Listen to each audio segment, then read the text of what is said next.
महाराष्ट्र माझा, प्रत्येक गावातून आणि प्रत्येक जिल्ह्यातून थेट तुमच्यापर्यंत।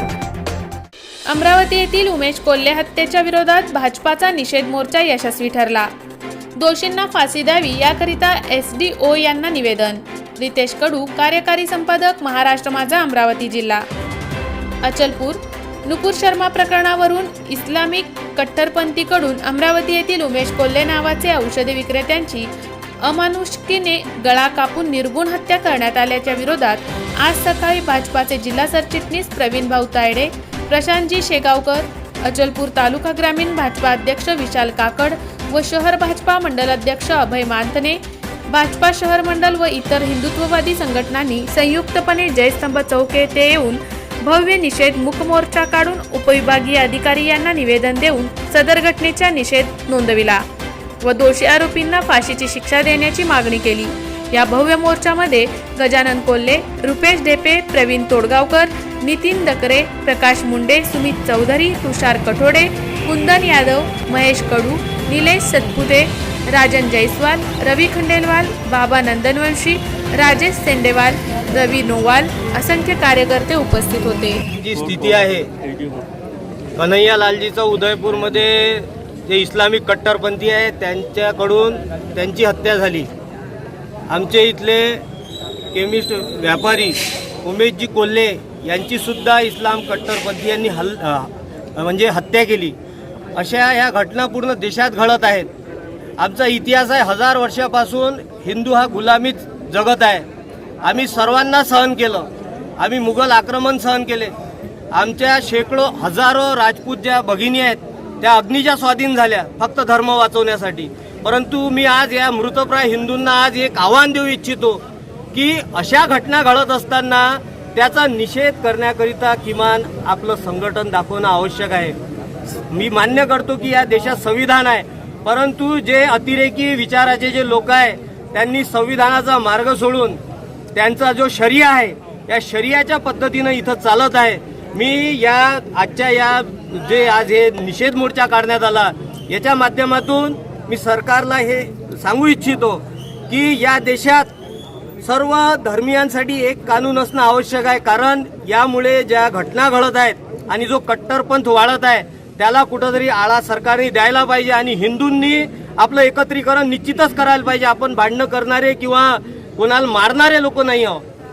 आज तुम्ही जर अचलपूर परतवाड्याचा विचार कराल तर कित्येक वेळा मुस्लिम लोकांकडून आपल्या देवी देवतांच्या अभद्र पोस्ट टाकण्यात आल्या, परंतु हिंदूंनी असा प्रकार केलेला नाही। हिंदूंनी रितसर त्याच्या तक्रारी पोलीस स्टेशनमध्ये दिलेल्या आहेत। पोलिसांनी आतापर्यंत कारवाई केलेली नाही, कारण ते सरकारच्या दबावात होते। कोल्हेबद्दलही तसंच झालं होतं, परंतु नंतर सरकार बसल्यावर माहीत झालं की हा असा प्रकार आहे। त्या सीपीनी जे हरामखोरी केली होती त्यांना लवकरात लवकर सस्पेंड करायला पाहिजे सरकारने आणि या देशात कायदा सुव्यवस्था निर्माण करायला पाहिजे आणि हिंदूला सिक्युअर करायला पाहिजे। एवढंच या आजच्या निषेध मोर्चाच्या याच्यातून मी मागणी करतो। देशात घडत असलेल्या हिंदूंवरील हल्ले, अत्याचार आणि देशाचं वातावरण बिघडवण्याचं काम काही समाजकंटक करीत असल्यामुळे आणि समाजात दुही निर्माण करण्याचं काम, दुफळी निर्माण करण्याचं काम समाजकंटक करीत असल्यामुळे अमरावतीची तशीच घटना आणि उदयपूरची तशीच घटना आणि यातून साध्य काय करायचं आहे, फक्त समाजात दहशत माजवणे हाच याच्यातून एक प्रकार समोर आलेला आहे।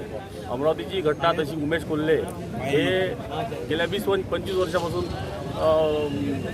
जनावरांचं औषध विक्रेते म्हणून त्यांची एक हे नावलौकिक होता आणि ते घरी जात असताना त्यांच्या जवळच बसलेला त्यांचा रोजचा मित्र त्याच्या सुखादुःखात त्यांनी अनेक वेळा मदत केलेली आहे, बहिणीच्या लग्नात केलेली आहे आणि वेळोवेळी त्यांना मदत करण्याचं काम उमेश भाऊ कोल्हेने केलेलं होतं। फक्त नुपूर शर्माच्या समर्थनार्थ एक पोस्ट टाकल्या गेली असल्यामुळं त्यांना साधी माफीचाही संधी देण्यात आलेली नाही किंवा विचारणा सुद्धा करण्यात आलेली नाही की मित्र म्हणून विचारू शकले असते की तुम्ही असं का केलं भाऊ किंवा तुमची प्रतिक्रिया काय वैयक्तिक। परंतु तसं न करता 16 तारखेपासूनच त्यांच्या पाठीमागे लोक म्हणजे गुन्हेगारी पार्श्वभूमी असलेले लोक लावण्यात आले. 18ला बेत हुकला, 19ला बेत हुकला, 20ला बेत हुकला आणि 21ला त्यांना गाठण्यात आलं आणि त्यांच्या मुलाच्या सोबत त्यांना त्याची निर्घृण हत्या करण्यात आली. हे अत्यंत निंदनीय प्रकार हा असा घडण्यात आलेला आहे. आणि सोबत 8-9 लोकांना, डॉक्टर गोपाल राठी आहेत, त्याच्यानंतर अजून एक त्यांना पण धमकीचे SMS पाठवण्यात आले.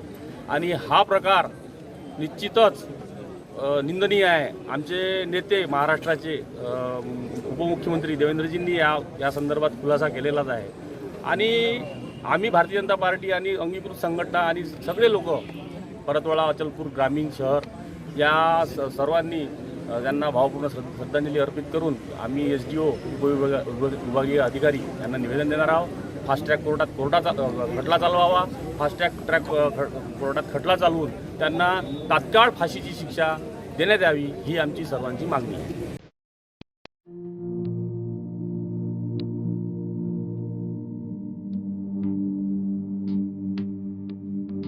मोठे वेणगाव येथील आयुष फार्म हाऊस, जिथे तुम्ही घेऊ शकता तुमच्या परिवारासह सुट्टीचा आनंद. निसर्गाच्या सानिध्यात आणि कर्जत शहरापासून अवघ्या हाकेच्या अंतरावर असलेलं आयुष फार्म हाऊस पर्यटकांसाठी सज्ज आहे. राहण्याची व जेवणाची उत्तम प्रकारे सोय, तसेच स्विमिंग पूल, रेन डान्स, AC रूम, खेळण्यासाठी ऐसपैस जागा, गेम आणि आकर्षक गार्डन तसेच सर्व सोयी सुविधा उपलब्ध. पत्ता मोठे वेणगाव, कर्जत, रायगड. बुकिंग साठी संपर्क भाई गायकार 88 88 38 11 11, अभिषेक गायकार 88 88 37 11 11, अवंतिका गायकार 77 20 04 56 78. तुमच्या परिवार आणि मित्रांसोबत सुट्टीचा आनंद घेण्यासाठी आताच बुक करा आयुष्य फार्म.